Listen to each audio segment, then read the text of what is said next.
Hello everyone, and welcome to today's presentation. I'm excited to have you here.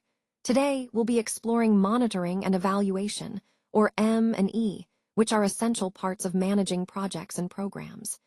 This is especially true in areas like public health, education, and social services. We'll look into different data collection methods that help us assess the impact of our interventions and guide better decision-making. Over the next few slides, I'll walk you through these methods and their importance. So let's get started. Data collection is really about systematically gathering information from different sources to see how well our program or project is doing. It's not just about collecting data for the sake of it, but doing it in a way that's organized and purposeful. When we collect data effectively, it helps us understand if we're meeting our goals and objectives. It also highlights areas where we can improve, which is crucial for ongoing development. Most importantly, good data collection allows us and other stakeholders to make smarter, informed decisions about what actions to take next. So, in essence, it's a foundational step in monitoring and evaluation, ensuring that what we do is based on evidence and clear insights. On this slide, we're diving into the different types of data we encounter in monitoring and evaluation. First, let's talk about descriptive data. This type of data explores the underlying reasons and motivations behind certain behaviors or outcomes. It helps us understand the why and how by providing context and deeper insights. Then we have qualitative data, which is more about capturing those rich, detailed stories, opinions, and perceptions. It often involves open-ended responses, interviews, or observations that give us a nuanced view of the situation. On the other hand, quantitative data is numerical and can be statistically analyzed. This type of data allows us to measure and compare things objectively, making it easier to identify patterns or trends over time. Overall, in M&E, data can be broadly categorized into these two types: descriptive, which explores motivations, and quantitative, which provides measurable numerical insights. Recognizing these differences is key to choosing the right approach for your evaluation and ensuring your findings are both meaningful and actionable. Let's talk about quantitative data. This type of data is all about numbers and can be analyzed statistically. When we collect quantitative data, we usually use structured methods like surveys or experiments to gather it. The beauty of this data is that it gives us measurable evidence of how a program is performing. It helps us identify trends over time and make meaningful comparisons between different groups or time periods. So, in the context of our overall presentation, understanding quantitative data is crucial because it provides us with concrete, objective insights that support our decision-making process. Let's talk about qualitative data. This type of data is all about understanding things in a more descriptive way. It helps us explore the underlying reasons and motivations behind people's behaviors and attitudes. Unlike numbers, qualitative data gives us insight into the why and how behind the data we see. Typically, we gather this kind of information through methods like interviews, focus groups, and open-ended survey questions. These approaches allow participants to share their thoughts in their own words, providing richness and depth that numbers alone can't capture. By using qualitative methods, we add context to the quantitative findings. This means we can understand not just what is happening, but why it's happening. It makes our overall analysis more comprehensive and meaningful, especially when assessing the impact of a program. So, in essence, qualitative data enriches our understanding and helps us see the bigger picture in our evaluation efforts. Understanding the tools for effective M&E is really about knowing how to gather the right information at the right time. When we talk about data collection methods, we're referring to the various ways we can gather data to assess our progress and impact. These methods are crucial because they influence the accuracy and reliability of our evaluations. There are several key approaches, like surveys, interviews, focus groups, and direct observations. Each of these has its strengths and is suited to different contexts or types of information. For example, surveys are great for collecting quantitative data from a large number of people, while interviews and focus groups help us get more nuanced, qualitative insights. It's important to choose the right method depending on what we need to learn and the resources available. Also, combining methods can give a more comprehensive picture. Remember, the goal is to collect data that is valid, reliable, and relevant to our evaluation questions.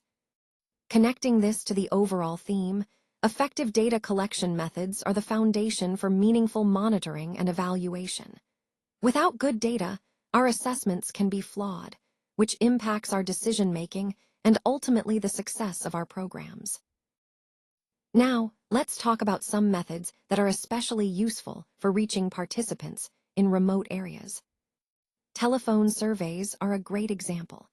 They're suitable for populations with limited internet access, allowing us to connect with people who might not have online resources readily available. Another effective method is paper surveys.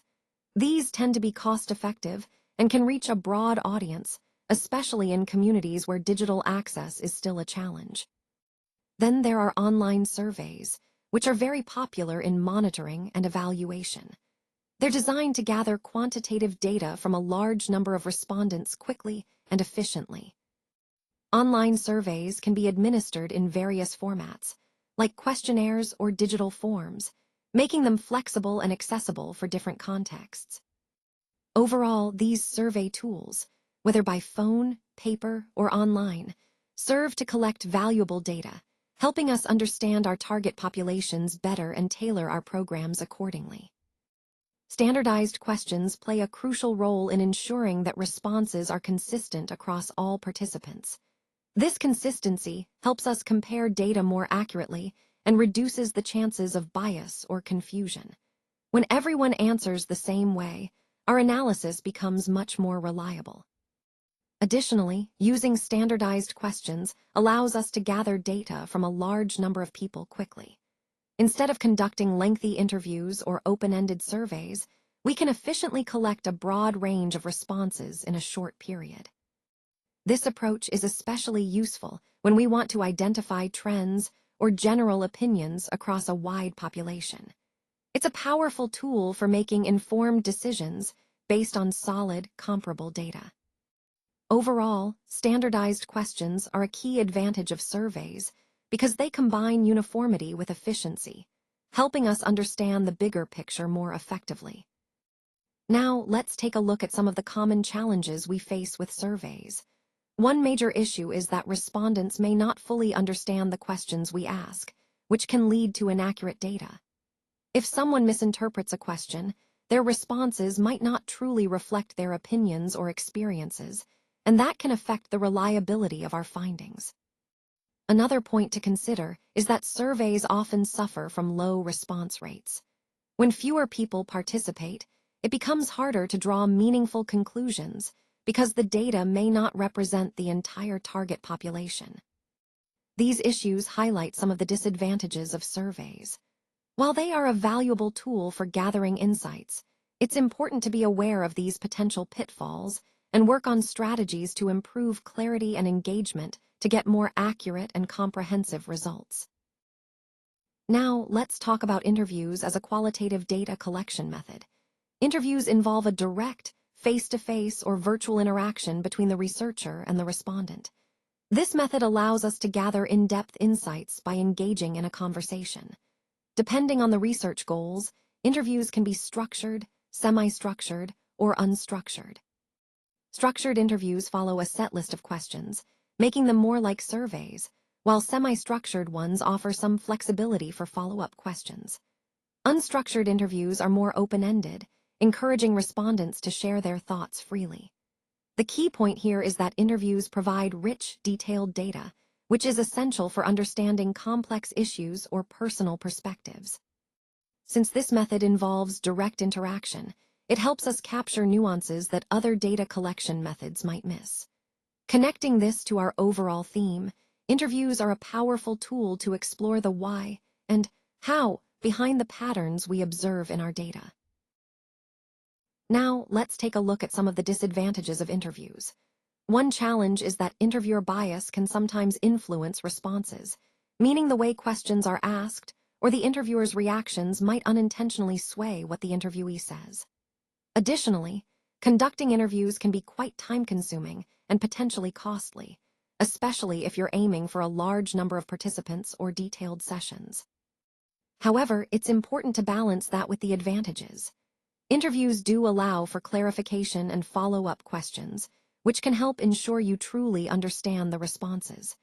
They also provide in-depth insights and personal experiences that might be hard to capture through other methods.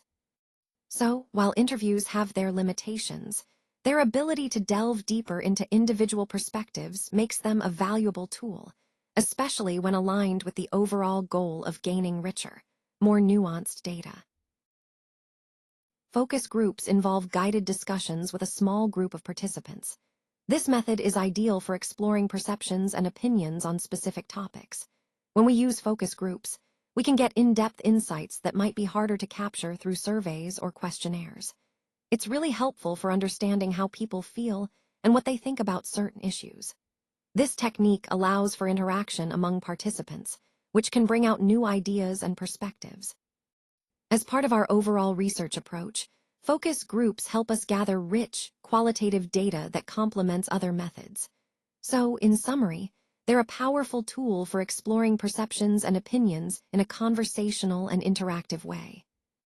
Now, one of the great advantages of using focus groups is that multiple perspectives can be gathered in a single session. This means we can hear different viewpoints all at once, which enriches our understanding. It encourages interaction and discussion among participants, leading to richer data. When people bounce ideas off each other, they often reveal insights that might not surface in individual interviews. This collaborative environment helps us uncover a broader range of opinions and experiences. Overall, these dynamic interactions make focus groups a powerful tool in our research toolbox, aligning perfectly with our goal of gaining comprehensive, nuanced insights. Alright, so when we talk about analysis, it's important to recognize that it can often be quite complex.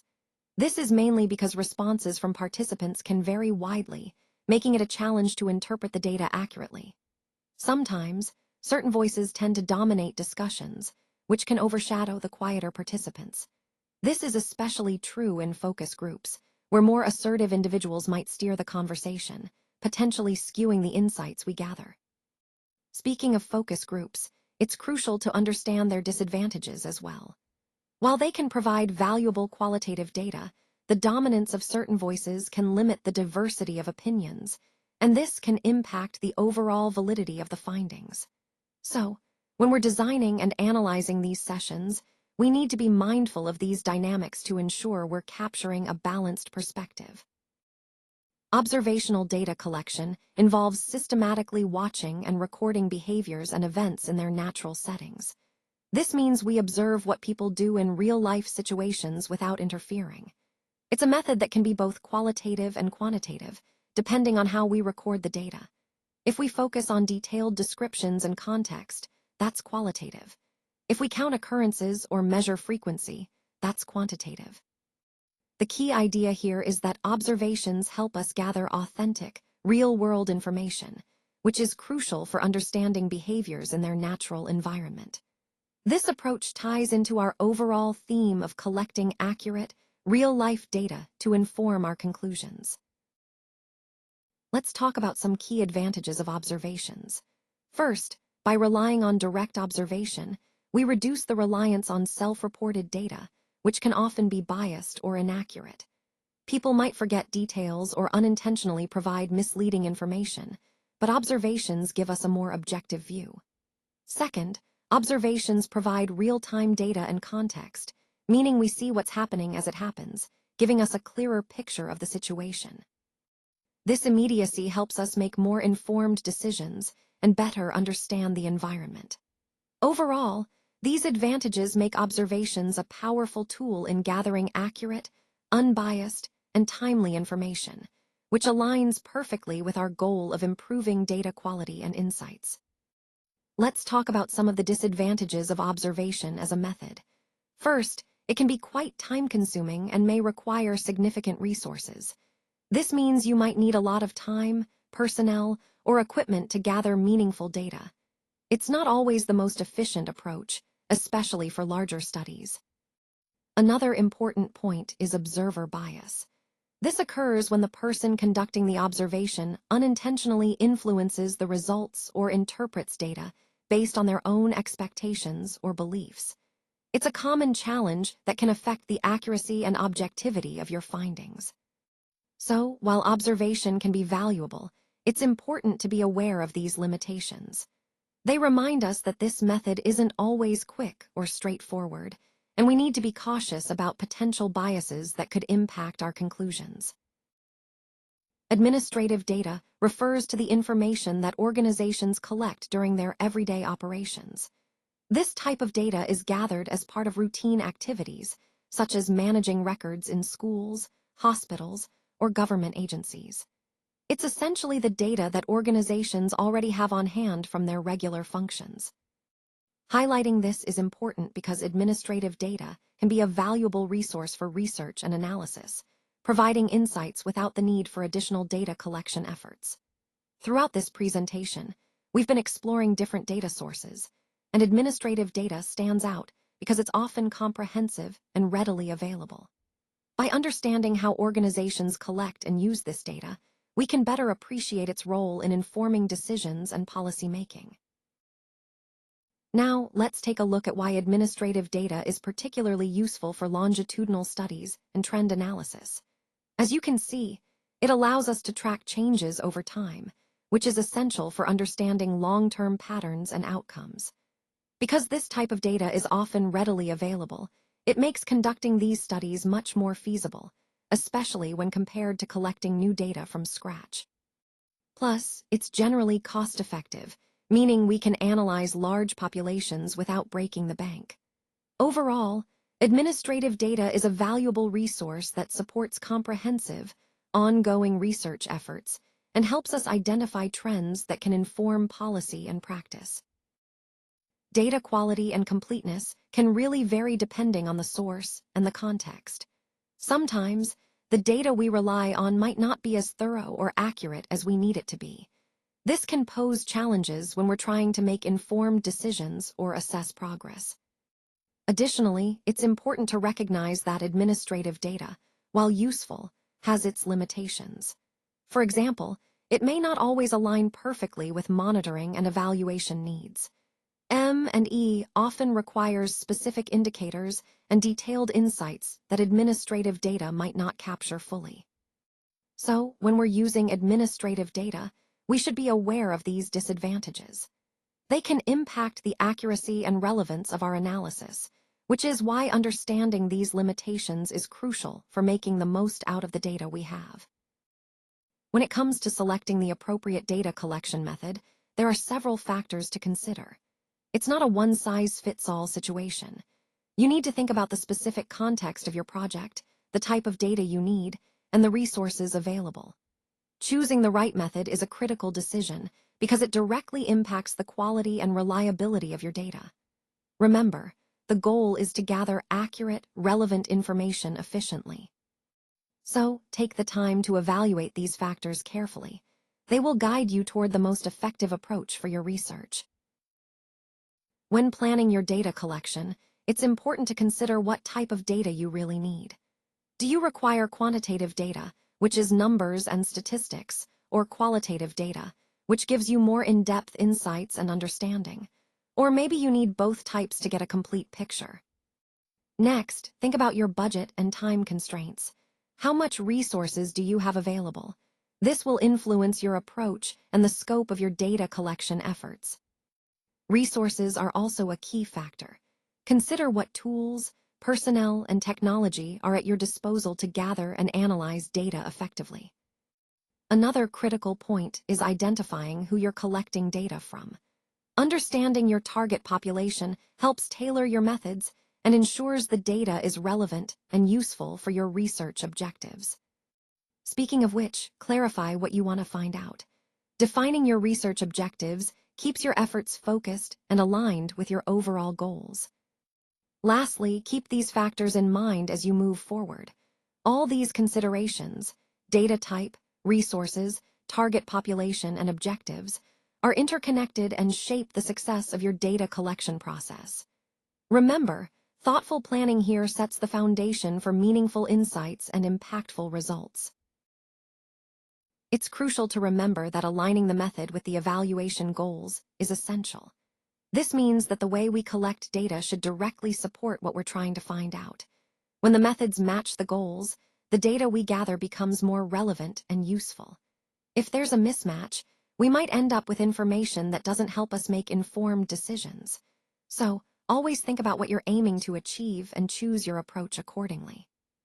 This alignment ensures that our evaluations are accurate and meaningful, ultimately helping us improve and make better choices. Data collection methods in monitoring and evaluation are really the backbone of understanding how well our programs and projects are performing. They help us gather the evidence we need to assess both effectiveness and impact. When we choose the right methods, we can get a clear picture of what's working and what might need adjustment. It's also important to recognize that each method has its strengths and limitations. Some methods may provide detailed, qualitative insights, while others might give us quick, quantitative data. By understanding these differences, we can make smarter choices that improve the quality of our evaluations. This ties into the overall theme of our presentation, emphasizing that good data collection is essential for informed decision-making.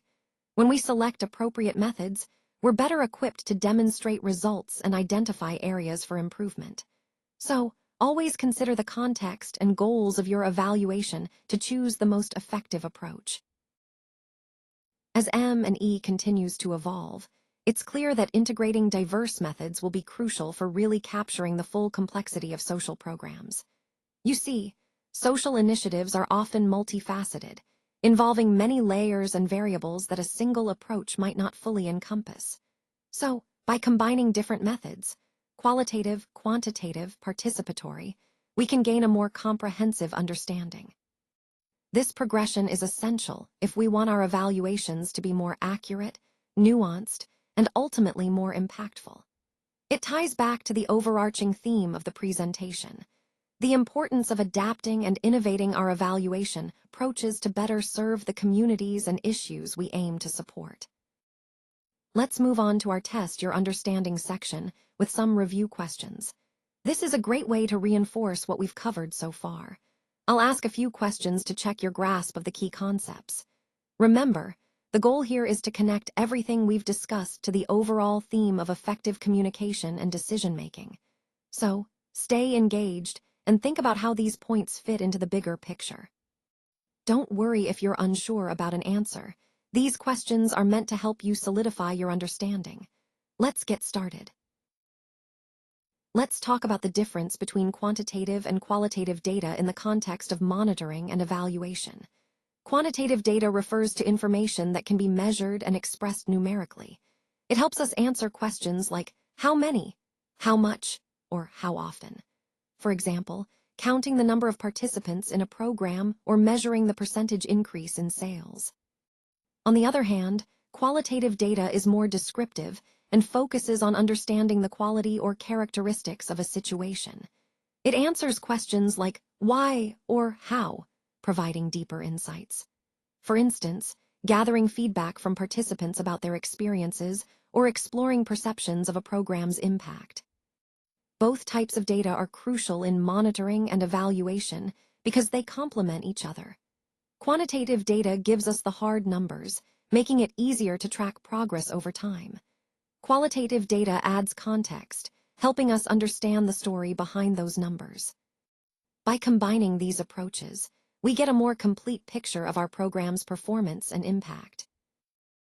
Let's take a moment to explore the advantages and disadvantages of using surveys for data collection.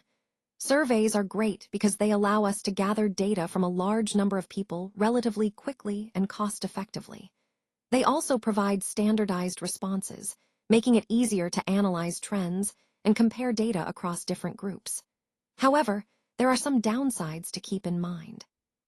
For instance, surveys can sometimes suffer from low response rates or bias if the questions are poorly designed. They also might not capture the depth of understanding that other methods, like interviews, can provide. Now, considering when surveys might be the preferred method, it's typically in scenarios where we need broad, quantifiable data, like market research or customer satisfaction across a wide audience. They're especially useful when time and resources are limited, but we still need reliable, generalizable insights. Ultimately, understanding these pros and cons helps us decide if surveys are the right tool for our specific research questions, fitting into the larger picture of choosing the best method for effective data collection. Now, imagine you've been tasked with evaluating a community health program. The key question here is, which data collection methods would you choose and why? It's important to consider how each method can contribute to a comprehensive evaluation. For example, surveys are great for gathering quantitative data and understanding overall trends, while interviews and focus groups can provide deeper insights into community experiences and perceptions. Observations can help us see how programs operate in real time, and reviewing existing records can give us valuable background information and historical context. Each method has its strengths, and by combining them, we can get a well-rounded picture of the program's effectiveness. This approach aligns with our overall goal of making data-driven decisions that truly reflect community needs and outcomes. Now, let's reflect on how the choice of data collection methods can influence the conclusions we draw from an evaluation.